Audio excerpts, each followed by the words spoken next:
The word yoga, as most of you doubtless know, is the same as our word yoke, Y-O-K-E, and the Latin word jungere, to join. Join, junction, yoke, union, all these words are basically from the same root. And so likewise, when Jesus said, "My yoke is easy," he was saying, really, my yoga is easy.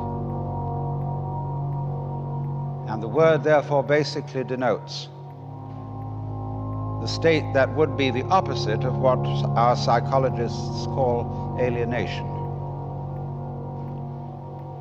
or what Buddhists call Sakaya Drishti, the view of separateness, the feeling of separateness, the feeling of being cut off from being. And most civilized people do in fact feel that way, because they have a kind of myopic attention focused on their own boundaries and what is inside those boundaries, and they identify themselves with the inside and don't realize that you cannot have an inside without an outside. That would seem, wouldn't it, to be extremely elementary logic, that we could have no sense of being ourselves, of having a personal identity, without the contrast of something that is not ourselves, that is to say, other. But the fact that we don't realize that self and other go together is the root of an enormous and terrifying anxiety. Because what will happen when the inside disappears? What will happen when the so-called I comes to an end, as it seems to? Of course, if it didn't, I mean, if things did not keep moving and changing, appearing and dissolving, the universe would be a colossal bore.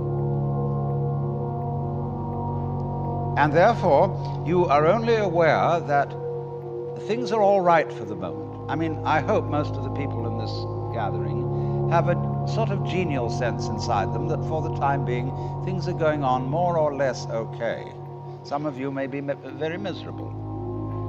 And then your problem may be just a little different, but it's essentially the same one. But you must realize that that sense of life being fairly all right is inconceivable and unfeelable unless there is way, way, way in the back of your mind the glimmer of a possibility that something absolutely unspeakably awful might happen. It doesn't have to happen, because you'll die one day. But there always has to be the vague apprehension, the Hintergedanke, that the awful awfuls are possible. It gives spice to life. Now, these observations are in line with what I'm going to talk about tonight, the intellectual approach to yoga. There are basically certain principal forms of yoga. Most people are familiar with Hatha Yoga, which is a psychophysical exercise system, and that's the one you see demonstrated most on television because it has visual value. You can see all these exercises of lotus positions and people curling their legs around their necks and doing all sorts of marvelous exercises. And they're good exercises. The most honest yoga teacher I know is a woman who teaches Hatha Yoga and doesn't pretend to be any other kind of guru. And she does it very well. Then there is Bhakti Yoga. Bhakti means devotion. And I suppose in general you might say that Christianity is a form of Bhakti Yoga, because it is yoga practiced through extreme reverence for and love for some being felt more or less external to oneself, who is the representative of the divine. Then there is karma yoga. Karma means action. And incidentally, that's all it means. It does not mean the law of cause and effect. When we say that something that happens to you is your karma, all it's saying is it's your own doing. Nobody's in charge of karma except you. Karma yoga is the way of action, of using one's everyday life, one's trade, or an athletic discipline like sailing or surf riding or track running as your way of yoga, as your way of discovering who you are. Then there's Raja Yoga. That's the royal yoga. And that's sometimes also called Kundalini Yoga. And that involves very complicated psychic exercises having to do with awakening the serpent power that is supposed to lie at the base of one's spiritual spine and raising it up through certain chakras or centers until it enters into the brain. There's a very profound symbolism involved in that, but I'm not going into that. And then finally there are several others. There's mantra yoga. Mantra yoga, which is the practice through chanting of humming, either out loud or silently, certain sounds which become supports for contemplation, for what is in Sanskrit called jhana. And jhana is the state in which one is clearly awake and aware of the world as it is, as distinct from the world as it is described. In other words, in the state of jhana, you stop thinking.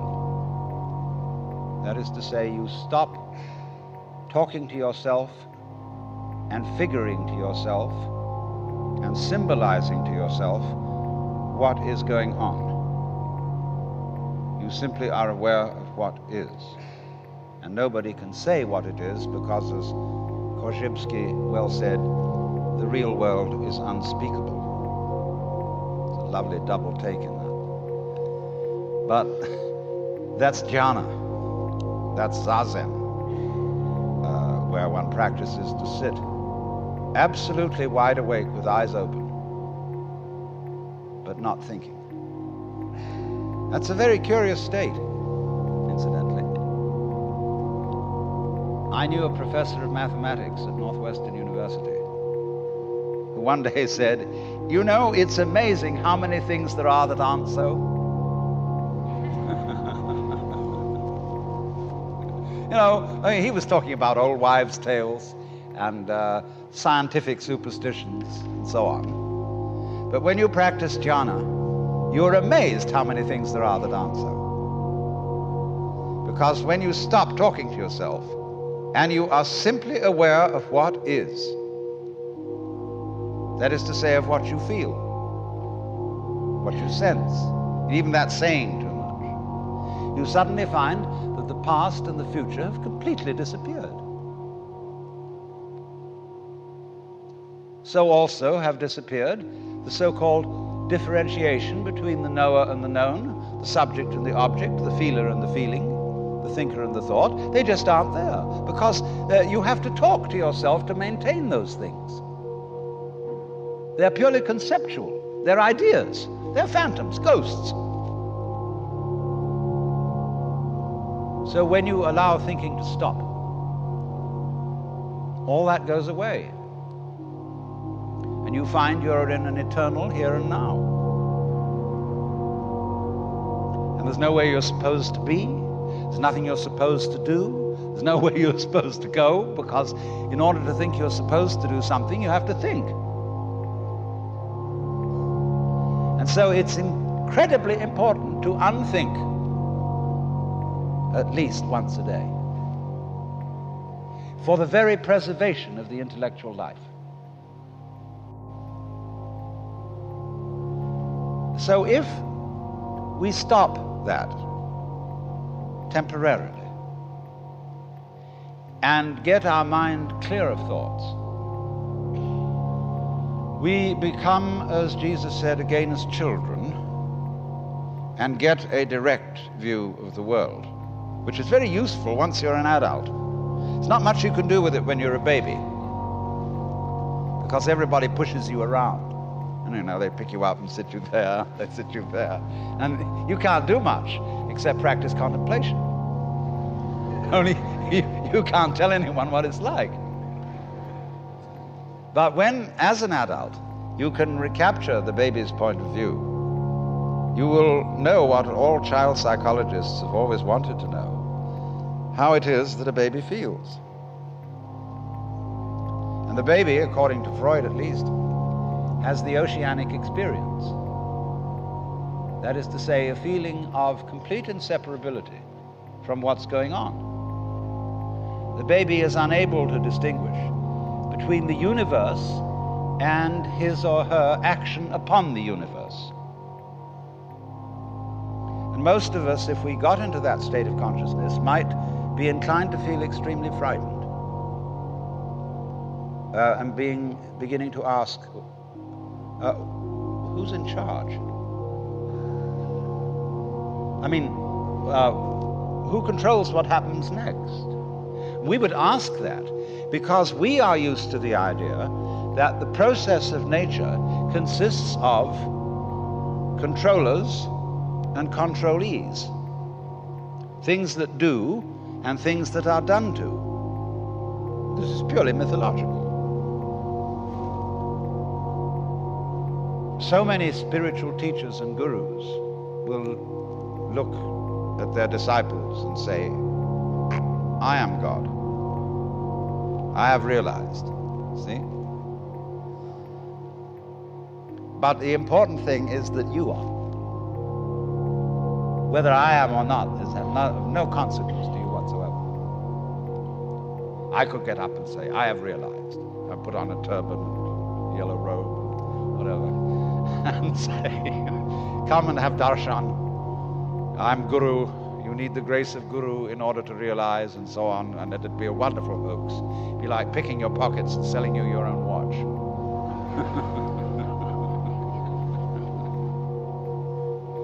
But the point is, you are.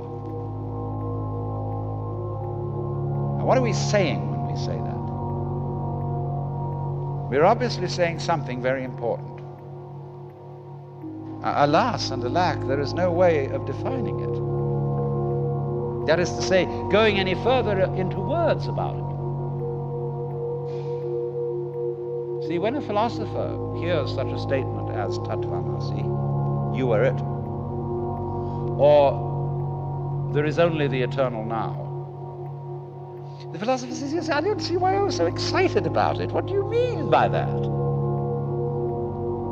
And that he asks that question because he wants to continue in a word game. He doesn't want to go on into an experiential dimension. He wants to go on arguing because that's his trip. And all these great mystical statements mean nothing whatsoever. They're ultimate statements. Just as, the trees and the clouds and the mountains and the stars have no meaning because they're not words. Words have meaning because they're symbols, because they point to something other than themselves. But the stars, like music, only bad music has any meaning. Classical music never has a meaning. And to understand it, you must simply listen to it and observe its beautiful patterns, go into its complexity. So, when your mind, that is to say your verbal systems, get to the end of their tether, that is to say, when they arrive at the meaningless statement, here is the critical point. And the method of Jnana Yoga is to exercise one's intellect to its limits, so that you get to the point where you have no further questions to ask. You can do this in philosophy study if you've got the right kind of teacher who shows you that all philosophical opinions whatsoever are false. Or at least if not false, extremely partial. And so you feel a kind of intellectual vertigo, which is called in a Zen Buddhist poem, above not a tile to cover the head, below not an inch of ground to stand on. Well, where are you then?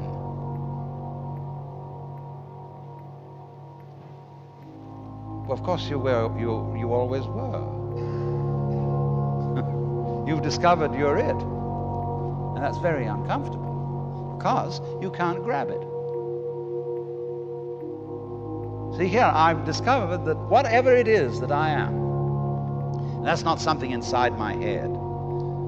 It is just as much out there as it is in here, but whatever it is, I cannot get hold of it. Well, that gives you the heebie-jeebies. You get butterflies in the stomach, anxiety, traumas, and all kinds of things. But this was all explained by Shankara, the great Hindu commentator on the Upanishads, the great master of the non-dualistic doctrine of the universe, when he said, "That which knows, which is in all beings the knower, is never an object of its own knowledge."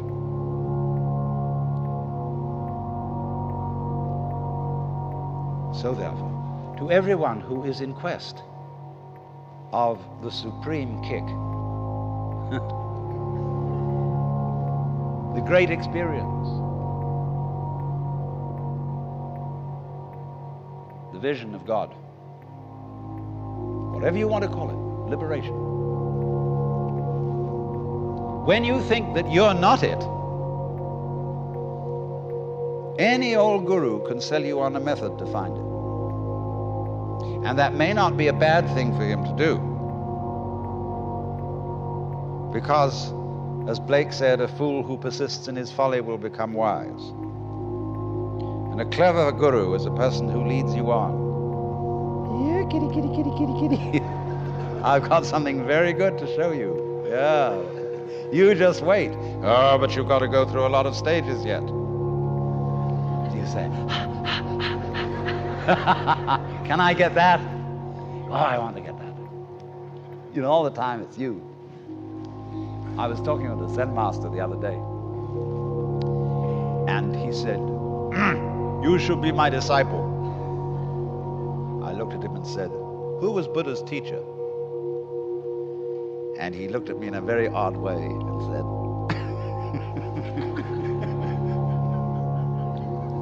so he burst into laughter, and he gave me a piece of clover.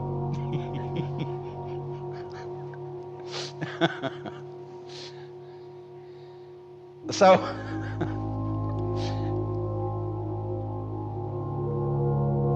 you see, so long as you can be persuaded that there's something more that you ought to be than you are, you've divided yourself from reality, from the universe, from God, or whatever you want to call that, the Tat in Tattvamasi. And you will find constantly, if you are interested in anything like this, in psychoanalysis, in Gestalt therapy, in sensitivity training, in any kind of yoga or what have you, that there will be that funny sensation of what I'll call spiritual greed that can be aroused by somebody indicating to you, there are still higher stages for you to attain. You should meet my guru.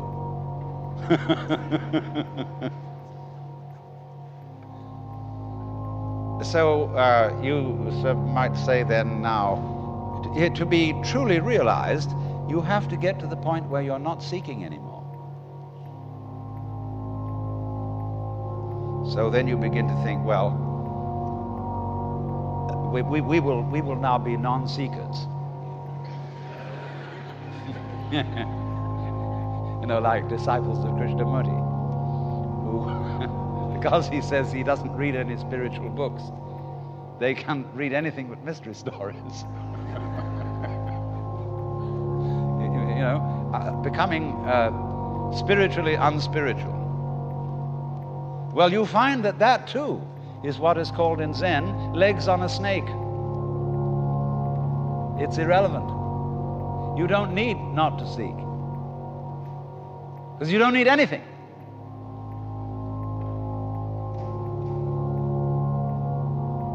And it's like crawling into a hole and pulling the hole in after you.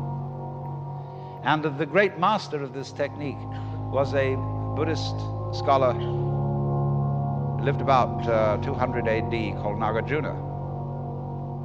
He invented a whole dialectic. He had a whole school called Madhyamika, where the, as it were, leader of the students would simply destroy all their ideas, absolutely abolish their philosophical notions. And they get the heebie-jeebies. They see he didn't have the heebie-jeebies. He seemed perfectly relaxed in not having any particular point of view. Well, they said, "Teacher, how can you stand it? We have to have something to hang on to." Who does? Who are you?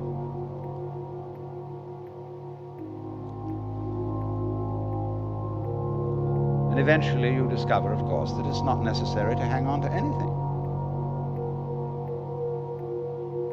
to rely on anything. There's nothing to rely on, because you're it. It's like the universe. It's like asking the question, where is the universe? And by that I mean the whole universe. Whereabouts is it in space? Everything in it is falling around everything else, but there's no concrete floor underneath for the thing to crash. Because the space, you can think of infinite space if you like. You don't have to think of curved space. The space that goes out and out and out forever and ever and has no end. What is that? Of course it's you. What else could it be?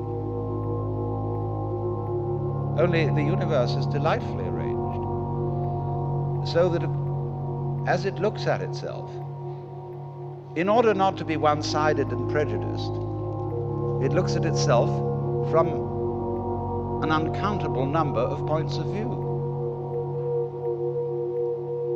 We thus avoid solipsism, as if I were to have the notion that it's only me that's really here, and you're all in my dream.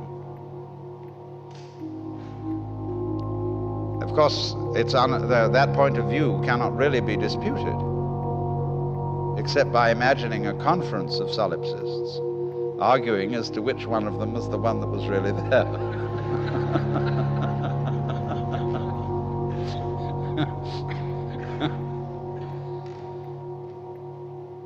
Now, you see, if you understand what I'm saying with your intelligence, and then take the next step and say, but I understood it now, but I didn't feel it. Then next I raise the question, why do you want to feel it? You say, I want something more, because that's again that spiritual greed. And you could only say that because you didn't understand it. There is nothing to pursue because you're it. And if you don't know that, you always were it. And if you don't know that, in other words, to put it in Christian terms or Jewish terms, if you don't know that you're God from the beginning, what happens is that you try to become God by force. Therefore, you start being violent and obstreperous and this and that and the other. All our violence, all our competitiveness, all our terrific anxiety to survive is because we didn't know from the beginning that we were it. Well, then you would say, if we did know from the beginning, as in fact you did, when you were a baby, but then everybody says, well, nothing would ever happen. But it did happen, didn't it? And it's, some of it's pretty messy. But what people don't realize is they say, well, take the Hindus. It's basic to Hindu religion that we're all God in disguise, and that the world is an illusion. All that is a sort of half-truth. But if that is the case, if Hindus, and really awakened Hindus, by the knowledge of their union with the Godhead, would simply become inert, why then Hindu music? The most incredibly complex, marvelous technique. When they sit and play, they laugh at each other. They're enjoying themselves enormously. These very complicated musical games. But when we come and the symphony orchestra gets up, everybody dresses in evening dress, the most serious expression, and all the audience is down. You know, it's like it's in a kind of church. And there's none of that terrific zest where the drummer, the tabla player, laughs at the sarod player as they compete with each other in all kinds of marvelous improvisations. So if you do find out, by any chance, who you really are, you, instead of becoming merely lazy, you start laughing. And laughing leads to dancing. And dancing needs music. And we can play with each other for a change.